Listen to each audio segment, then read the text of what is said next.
Lepo zdrav in dobrodošli na še enem liveu Kripto dnevno, to je live, ki ga imamo vsak dan ob 9 zjutraj na Patreonu.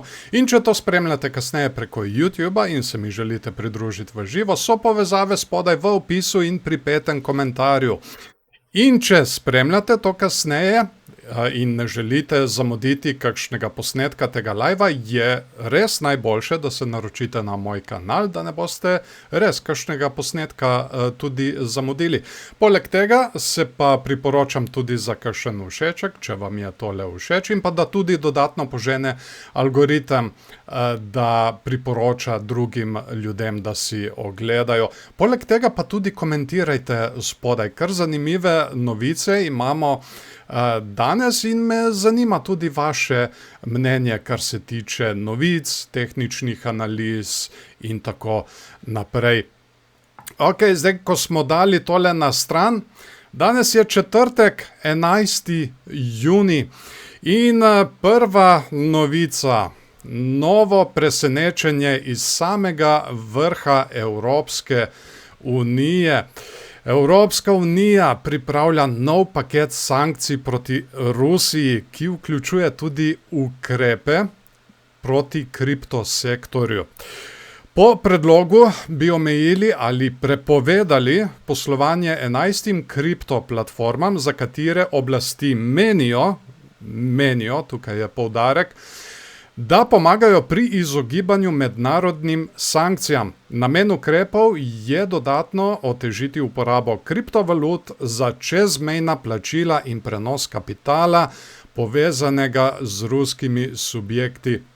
Gre za enega najobsežnejših posegov Evropske unije na področju kriptovalut v okviru sankcijske politike proti Rusiji. Zdaj, tukaj, kot lahko tudi vidimo v tej novici, ogromno je pač predlog je bil tukaj za platformo HTX. HTX seveda zanika vse obtožbe. Zdaj, naj bi tale HTX procesiral tam nekje okoli 21 milijard dolarjev. Zanimivo.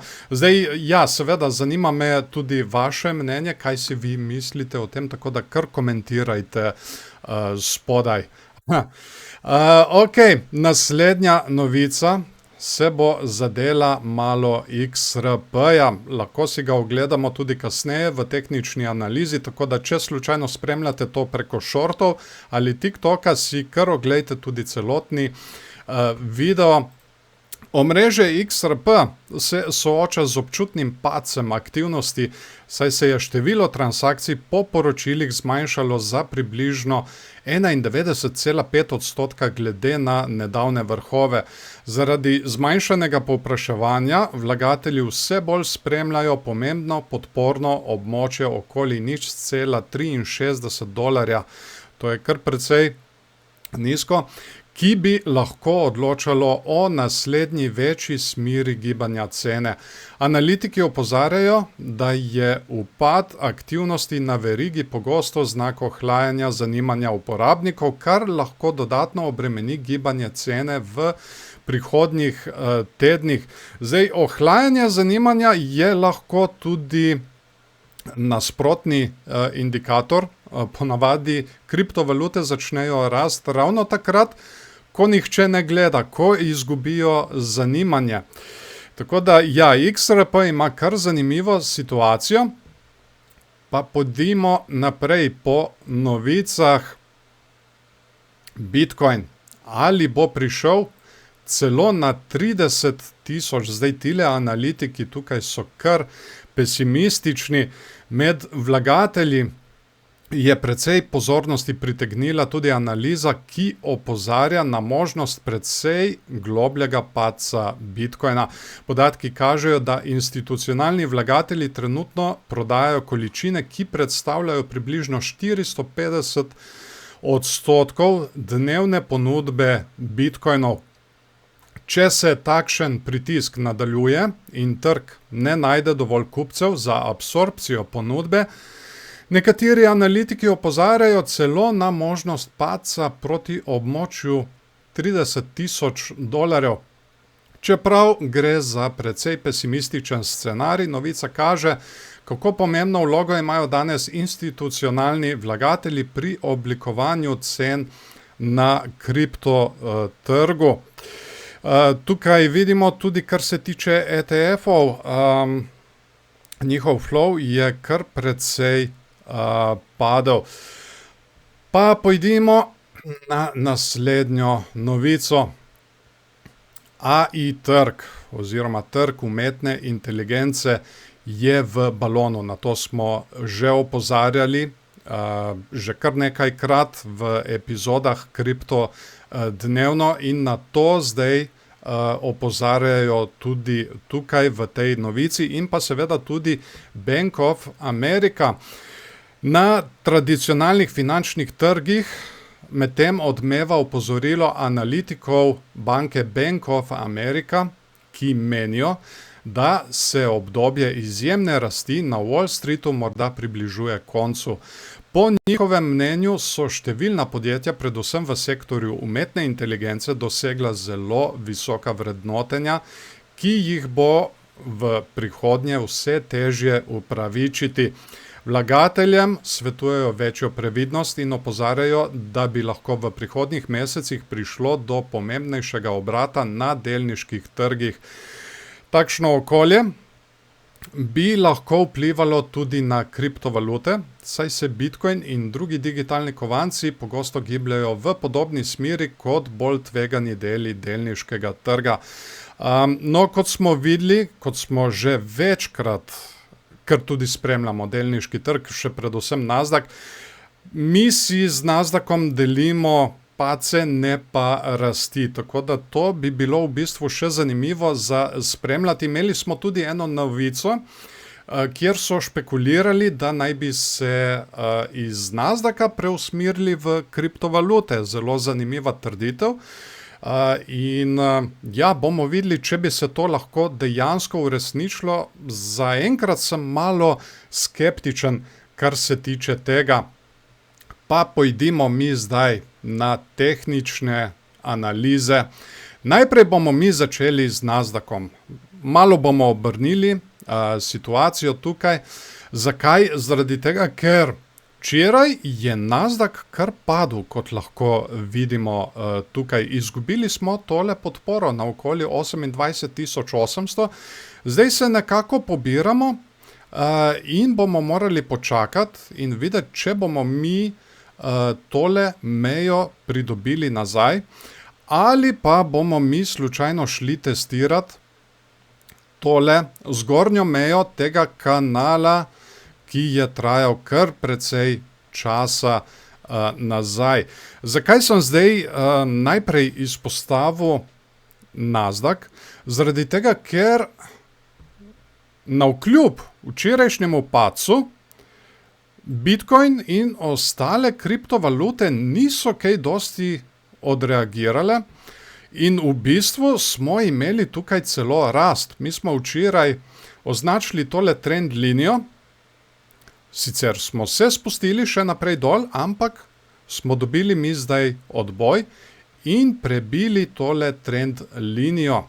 In morda zdaj tukaj kaže neke znake preobrata, čeprav jaz sem še vedno malo skeptičen, zaradi tega, ker se ob teh rasteh spet nabirajo dolge pozicije, tukaj predvsem kar se tiče Ethereuma. To bo treba paziti.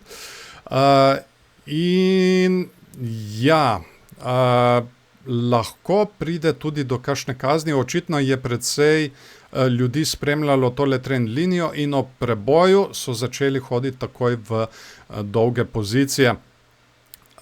Kar se tiče dolgih pozicij, imamo še vedno tukaj tole podporo, tukaj, kar se tiče Bitcoina, na okoli 60,800, tam nekje je ogromno ljudi stavilo na rast. Zdaj, do te rasti je še prišlo, ampak če mi zdaj naredimo slučajno kakšen preobrat, bomo lahko mi šli tole pobirati naprej dol in v tem primeru bi lahko mi tudi izgubili 60 tisoč.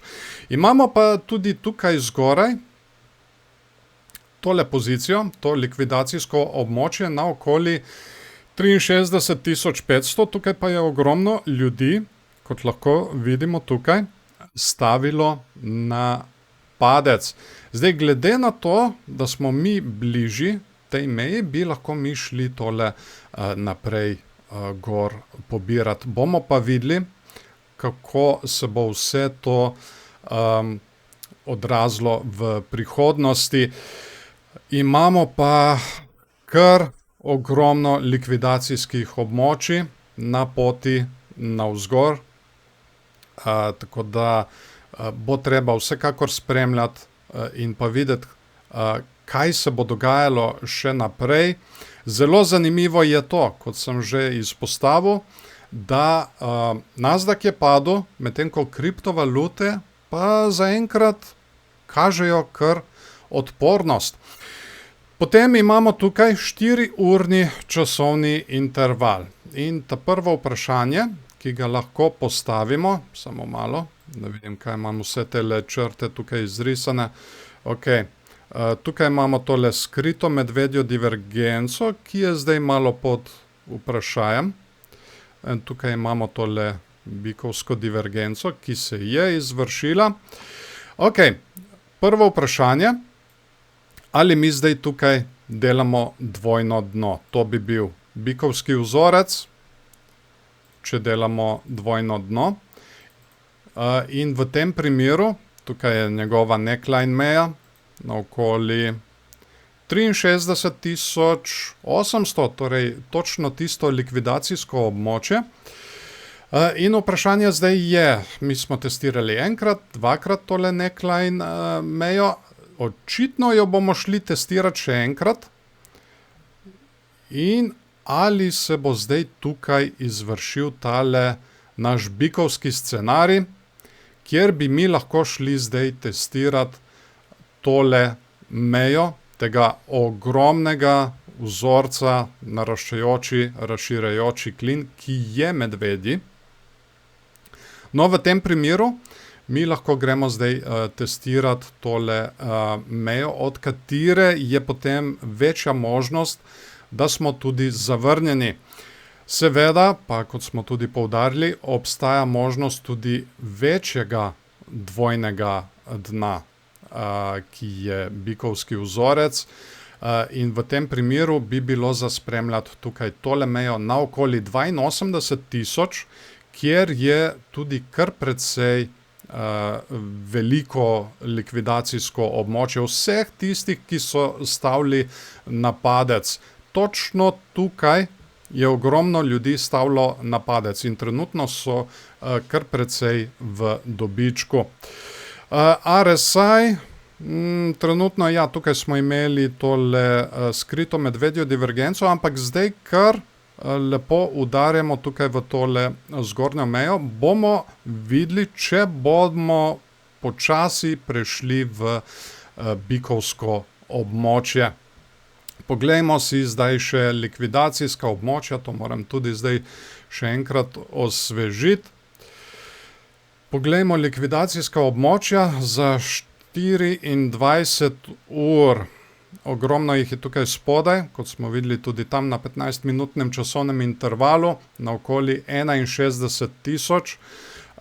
Tukaj so vsi, ki so stavili na rast in smo pobrali vsa tale, zdaj vseh tistih, ki so stavili na padec na okoli 62.400 in pa 63.000 tam nekje. Ampak dajmo si pogledati še jasnejšo sliko. Nazadnje smo spremljali dvotedenski interval tukaj. Pa da vidimo, ja, tukaj še vedno ostaja ogromno likvidacijsko območje na okoli 75.000. Tukaj je ogromno ljudi stavilo na padec in ogromno likvidnosti je tukaj na poti navzgor. In seveda tukaj spodaj tudi zelo lepo jasno vidno tole dvojno dno in bomo videli zdaj, če bo prišlo dejansko do efekta. Kot sem že poudaril, tukaj tale neckline meja je zelo pomembna, na okoli 64 000. Če mi tole prebijemo, potem seveda lahko rastemo vse naprej gor in za spremljati, ta meja je izredno pomembna, za spremljati bi bila potem tale na okoli 72-73 tisoč. Če pa gremo gor naprej do 75 000, pa potem mi lahko pridemo nazaj v ta vzorec in potem tudi dovršimo dvojno dno, kar bi lahko pomenilo, da bi bilo tega medvedjega trga konec, ampak to je trenutno res velika špekulacija, da ne bomo mi zdaj vsi preveč vzhičeni.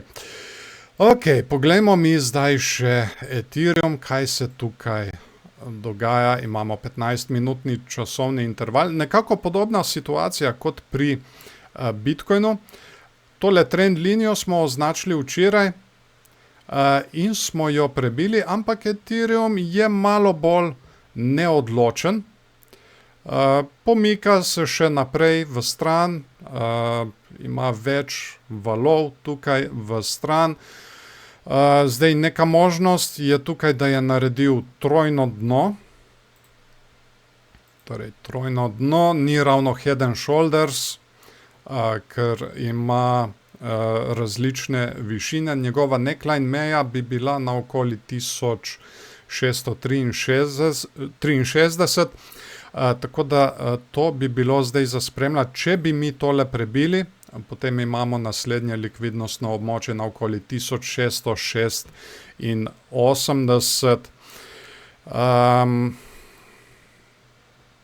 Ja, prišli smo celo testirati, prebili smo tole trend linijo in smo jo celo šli testirati kot podporo in od nje zdaj doživeli odboj.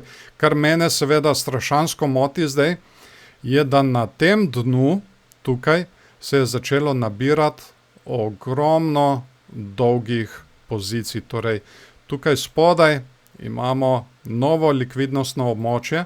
Če bi se slučajno Ethereum obrnil dol, bi lahko mi šli pobirati tukaj to likvidnostno območje na okoli okroglih 1600 in potem seveda je še naprej 1500. In če bi mi slučajno izgubili 1500, potem smo tudi spremljali tukaj na 4-urnem časovnem intervalu. Če bi izgubili 1500, bi mi lahko padli vse naprej dol do 1000. RSI na 4-urnem časovnem intervalu se kar drži tukaj na sredini, malo neodločno vse skupaj. Tudi kar se tiče dolgih, kratkih pozicij, tukaj na 4-urnem časovnem intervalu Ethereum je zelo neodločen, medtem ko Bitcoin pred kratkim, točno na tem dnu, so se začele tukaj pojavljati kratke pozicije. Dajmo si pogledati še enkrat malo Ethereum, kaj imamo tukaj, 4-urni časovni interval. Ja, točno tukaj na tem dnu so se začele pojavljati kratke pozicije. Sicer nismo prišli prav v preprodano območje, malček smo se ga dotaknili, ampak ja, po mojem je ogromno stop lossov ravno na tej meji okoli 64 000. Bomo mi zdaj videli, če bomo šli tole naprej pobirati. In tudi tukaj Ethereum očitno neka možnost je, da tudi Ethereum zdaj dela neke vrste dvojnega dna, ampak to je trenutno kar špekulacija. Njegova neckline meja bi bila na tam nekje okoli 1700. Dajmo tole označiti, pa bomo videli, če bomo mi zdaj tole pobirali v bližnji prihodnosti. Ok, jaz sem obljubil tukaj še XRP, dajmo pogledati, kaj se kaj dogaja z XRP-jem. Ja, XRP je v zadnjem času kar padel, samo malo tole bom zbrisal, mi zdaj spremljamo tukaj dnevni časovni interval. Mi smo šli v stran tukaj ogromno enega časa. Koliko časa smo se zadrževali tukaj v tej konsolidaciji, preden smo šli naprej dol, tam nekje 115 dni, tretjina enega leta praktično. In tukaj lahko vidimo, XRP leze enostavno dol in dol. In zdaj se držimo tele podpore tukaj, tele zelo šibke podpore. Bomo videli, kaj se bo zdaj dogajalo na tej podpori. To je zdaj podpora na nekje 1,11 dolarja. Če bi slučajno mi tole izgubili, ja, dejansko lahko pridemo dol do 60 centov. Tukaj je naslednja podpora. Ta podpora je kar precej večja. Samo pogledajte, koliko časa smo se mi zadrževali tukaj na tem območju. Tako da zdaj trenutno smo na kar precej šibki podpori, kar bi lahko pomenilo, da je tudi več možnosti, da jo izgubimo in pridemo vse do tukaj dol. Je pa trenutno XRP kar precej preprodan, kar se RSI-ja tiče. In pogledajte to. Ja, to bi lahko tudi potrjevalo, da bo XRP padal še naprej dol. Samo pogledajte to. Tale črna krivulja kaže trenutni altcoin, ki ga imamo, in ogromno dolgih pozicij se je začelo nabirati tukaj na XRP-ju, točno na tem dnu tukaj. In to bi lahko pomenilo tudi, da je več možnosti, da bodo ti ljudje likvidirani. Bomo pa videli, kako se bo vse tole zdaj odrazilo. Kaj bi lahko mi še označili? Tukaj XRP ima izredno cikcakasto strukturo. Dajmo pogledati, če mi lahko kaj potegnemo ven iz tega. Tukaj vsekakor se lahko vidi tale padajoči klin, ki je sicer bikovski vzorec, ampak podpora tega padajočega klina, no, morda smo našli še eno podporo na tej poti, ki bi lahko bila na tam nekje 92 centih. Torej, če od te podpore, tele spodnje linije, tegale vzorca, mi ne vidimo kakšnega odboja, potem je tukaj seveda naslednja tarča na tam nekje 60 centih, pa vse tam do 54 centov. Ampak vseeno, to je kar bikovski vzorec, tako da moramo označiti tudi bikovski scenarij, torej, da gremo testirati tole spodnjo mejo, ponovno od nje dobimo odboj in potem končno tudi prebijemo tale vzorec in rastemo naprej gor.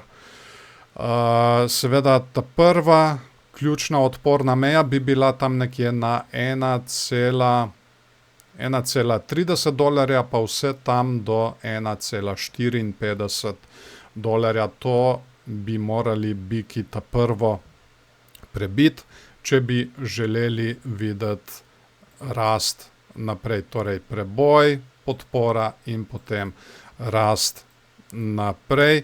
Seveda možnost, možnost je tudi, da mi kar gremo naprej gor in tole že kar prebijemo, ampak trenutno ta scenarij se mi ne zdi ravno nekaj precej možen. Zdaj, ogromno likvidnosti je tudi za navzgor, tukaj je kar precej ljudi stavilo na padec med tole konsolidacijo. Tako da bom jaz še tole označil, kaj bi mi lahko šli pobirati naprej gor. Nad temi vrhovi bi bilo likvidnostno območje na tam nekje 1,60. Tako da, ja, bomo mi zdaj videli, ali, če mi padamo še naprej dol, ali bi bila tale meja, doseg do te meje dovolj, da likvidira vse te, ki so tukaj stavili na rast, ali pa bi mi lahko šli globlje. To je zdaj tisto, ta pravo vprašanje za XRP. Seveda, če gremo mi tukaj globlje, potem mi enostavno izničimo tale bikovski vzorec, ki ga je delal XRP. Vse od decembra 2024. Wow.